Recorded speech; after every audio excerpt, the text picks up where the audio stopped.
era hjärnor fungerar på ett speciellt sätt. Om vi säger att ni ska lära er ett språk så tränar ni logik och struktur. Och logik och struktur, det är det man ska kunna i matte. När ni är jättesmå, då lär ni er först att säga så här: lampa, vovve. Sen lär ni er att säga vovve hungrig, vovve dum. Så man börjar ifrån ett ord och sen börjar man till 2-ordsmeningar och sen börjar man med 3-ordsmeningar.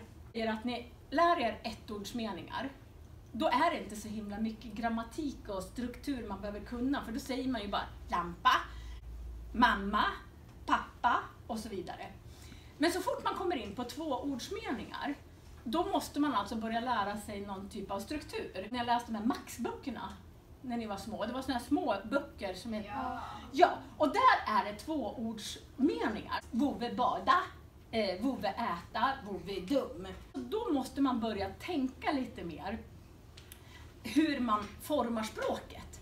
Till exempel en sak som vi har i svenskan, och det har de i franskan också, det är att vi säger en och ett framför alla ord. Och en och ett, alltså hur vet vi det? Jo, alltså när vi är små så lär vi oss, alltså om någon säger så här, ett banan, då säger alltid någon, ja där ligger en banan, säger mamman och pappan. Då rättar man till det. Så då formar hjärnan strukturer så att de vet exakt vad som är en och ett. När man börjar med ett nytt språk, då har inte hjärnan några strukturer. Så då måste man lära sig från början.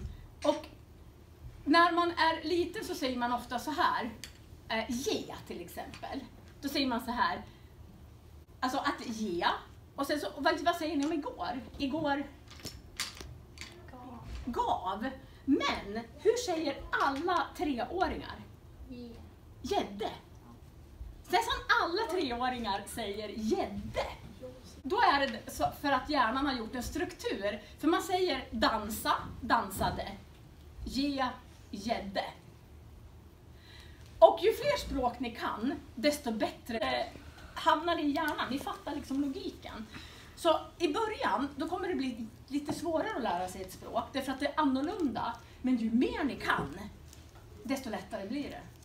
Så om ni kan ett språk, engelskan, och så lär ni er ett till, lite svårare. Sen lär ni er ett till, lite lättare. Så lär ni er ett till. Då blir det alltså ännu lättare och ännu lättare och ännu lättare.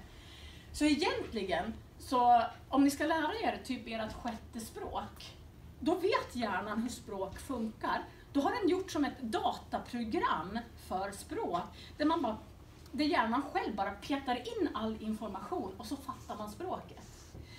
Så att ju fler språk ni kan, desto mer blir er hjärna formad så att det är lättare att lära sig.